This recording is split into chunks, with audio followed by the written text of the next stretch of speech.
I loved my grandma more than anyone in the world. She basically raised me for most of my childhood, and she taught me how to be strong and confident. She died 3 years ago, and I still think about her every day.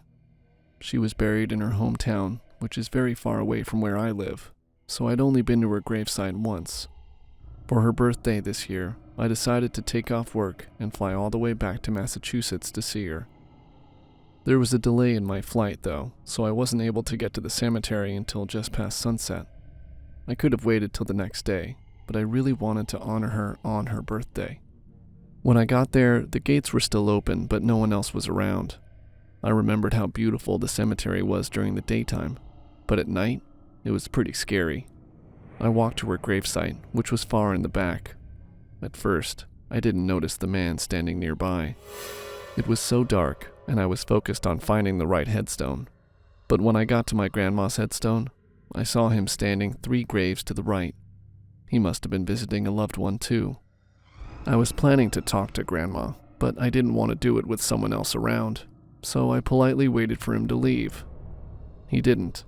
He just stood there, and even in the dark I could tell that he was looking at me.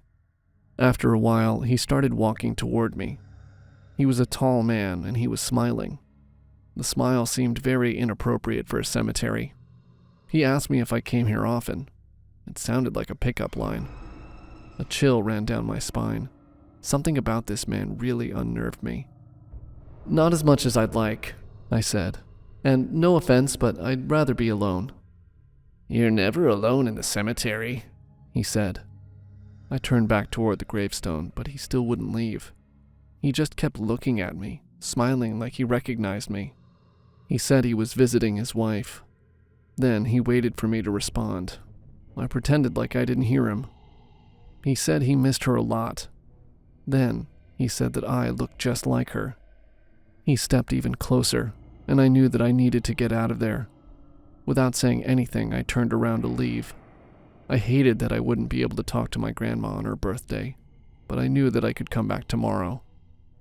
I rushed out of there as fast as I could, but the man called after me. "Nancy? Is that really you?" he shouted. That wasn't my name. I could only assume that that was the name of his dead wife. I could hear his footsteps as he chased after me. He kept shouting for me to stop. When I reached the front gates, I felt his hand grab me from behind. He spun me around and held me in place.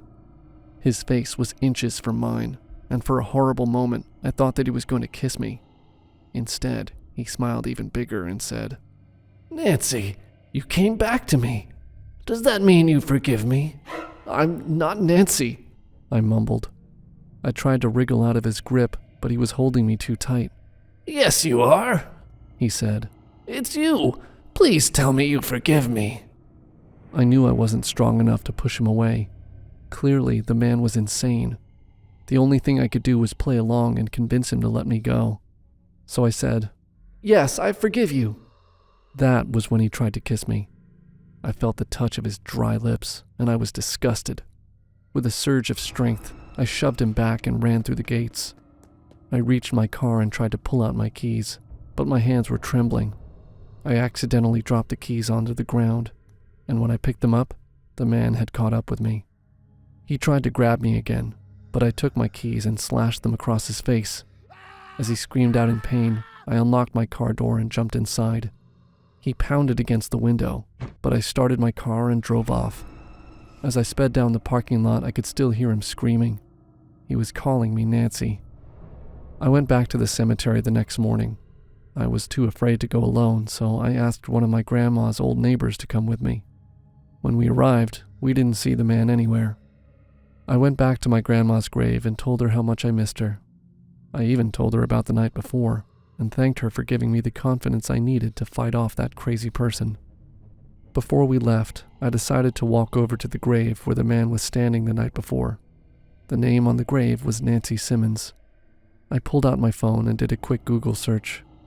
Right away, I found an article about how Nancy Simmons had been murdered 2 years ago. Her murderer was never found. But I knew in my heart that I'd seen her murderer, and I prayed that if I ever came back to the cemetery, I wouldn't see him again. A couple of years ago, a few friends and I decided to celebrate Halloween by having a party at our local cemetery. And when I say have a party, I mean we drank way too much alcohol while we used headstones to keep us up as we drunkenly told ghost stories.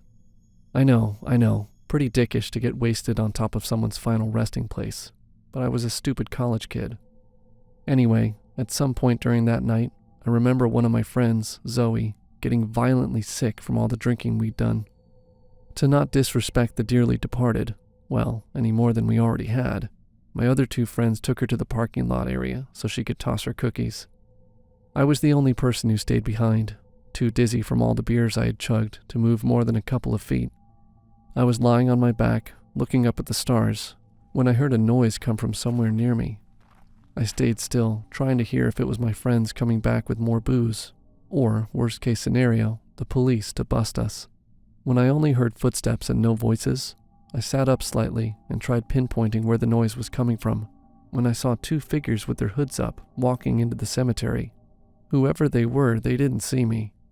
Morbidly curious, I watched as they came closer and closer. When I could make out some details through the darkness of the night and the alcohol, I noticed that they weren't just walking through the cemetery. They were holding something in a giant black garbage bag, one of those industrial ones that were truly massive. They stopped at a newly dug grave, the soil loose and soft still from that morning's burial, and put the bag down. I didn't notice it at first, but there was a smaller bag on top of the massive one, and when they opened it, I saw two shovels being taken out. I watched with confusion as the people started digging on the freshly dug grave, grunting from the physical labor of it. It took some time, but when a big enough hole was created, they each threw the shovels on the side and grabbed at each end of the garbage bag again. One of the figures cursed and dropped their side of the bag, causing the bag to open on one end. What looked to be a human arm, bare and covered with what looked like blood, flopped out as it did. Now, remember, I was drunk off my mind, and it was Halloween, so I thought instantly that my friends were trying to prank me. So, stupidly, I called out something like, "Hey assholes, nice try, but I'm not stupid." My friends instantly grabbed the bag and started running in the direction they came, leaving behind the shovels as they did. I remember rolling my eyes, annoyed but amused that they would keep up with the prank. Well, I was amused until my friend FaceTimed me less than a minute later in the hospital. Zoe had passed out from alcohol poisoning and wouldn't wake up, so they left me in the cemetery to take her to the hospital in my car. I thought he was joking and was just trying to keep the prank going until he showed me his background and proved he was at our local hospital. Worse, Zoe was on a hospital bed and my other friend was with them too, so they hadn't been pranking me. I got out of the cemetery as fast as I could and called the police as I ran home. But since it was Halloween, I was drunk and the shovels were left behind, making me and my friends look like we were messing with the graves. They didn't believe me at all. In fact, I was threatened with arrest for trespassing and criminal damage for messing with the graves.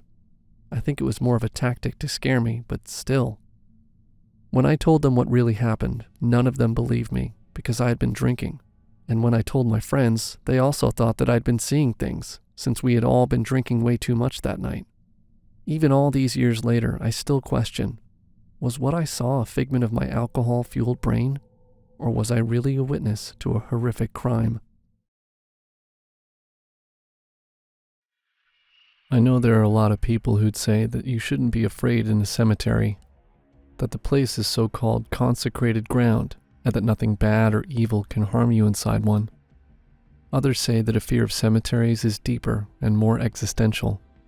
You don't hate the cemeteries because you're afraid of zombies or demons or some other movie of the week monster, but because what you really fear in a cemetery is death itself. A fear of losing people and of being lost yourself. The fear of everything that is you being reduced to nothing more than a slab of granite, a patch of earth, and a memory that grows more faded and less distinct with every passing day. To them, the fear is more abstract. I don't agree with either. Whichever camp you fall into, the one that says you shouldn't be afraid of cemeteries, or the one that says the fear is more abstract, I would pose one simple question. Have you ever woken up in one? Have you ever gone to sleep at night, safe in your own home, and woken at 3 a.m., not in the comfort of your own bed, but on the cold, damp hardness of naked ground, in the pitch black of an abandoned space surrounded by rows of graves? Have you ever been awoken by the screech of an owl to find yourself lying in the very dirt and upturned soil that will one day be thrown to thump against the lid of your coffin as others lay and rot directly beneath you? I would imagine for most people, the answer is no. Until it changes to yes, don't tell me not to be scared in cemeteries. You don't have a clue what you're talking about. This type of sudden awakening first happened to me when I was 14 years old.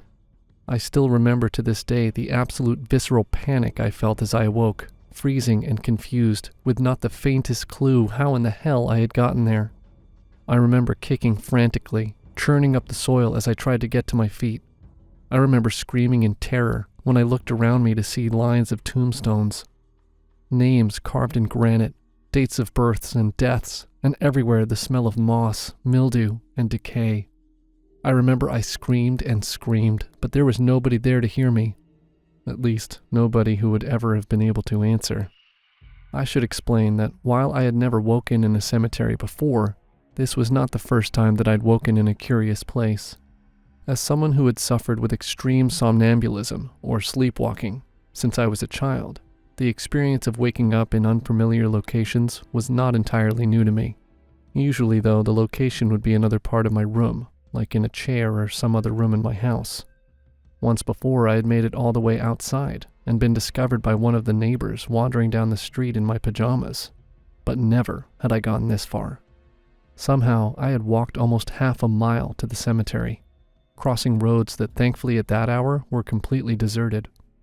Still, the experience of waking up there, surrounded by the dead and laying literally on top of a grave, scared me out of my wits. When it happened another 3 times, my parents put child locks and gates on both the stairs and on the doors, believing that this would stop me from being able to get around, because I couldn't open them in my unconscious state. This, however, was not the case, and time and again I woke up surrounded by graves, always in the same part of the cemetery, always laying in the same spot. I remember once waking up in the rain, soaked to the bone and caked in mud from the grave of the poor dead soul whose final resting place I was invading.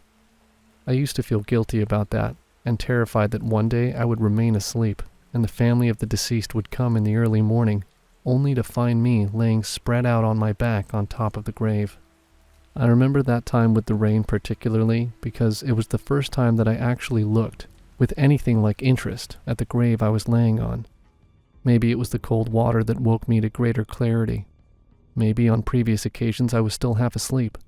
But for some reason on that morning, I read the details etched in the stone and felt within me a strange pang of recognition, despite having never heard or read the name before. It was only in my 18th year that the name on the tombstone eventually had some greater significance. The day after my 18th birthday, my parents sat me down to tell me that at the age of 9 months, I had been given up for adoption. They explained, with tears in their eyes, that though they loved me dearly and considered themselves to be my real mom and dad, they were not in fact my biological parents. Learning this truth was challenging, I'm not going to lie. For a week or two, I felt a great resentment at having had the truth concealed from me. After a while, though, it occurred to me that these people had raised me. They were in every possible way but blood my real parents. I did and always would love them, and nothing they said would ever change that. Having said that, I was curious. I am sure some of you might have guessed by now where my birth mother ended up. According to my parents, when I was very young, they did not hide my adoption from me. In fact, they took me every week to visit my birth mother's grave, up to the point that I refused to go and said I never wanted to visit again. After that, when I was around 4, they stopped mentioning the adoption, and I simply forgot about it, accepting Mom and Dad as my parents and dismissing the memory that things were ever different. Clearly, though, somewhere deep down, I never forgot about my birth mother, or indeed where she was buried. It was her grave I would walk to and lie upon at night. Oddly, in the months that followed, the sleepwalking stopped.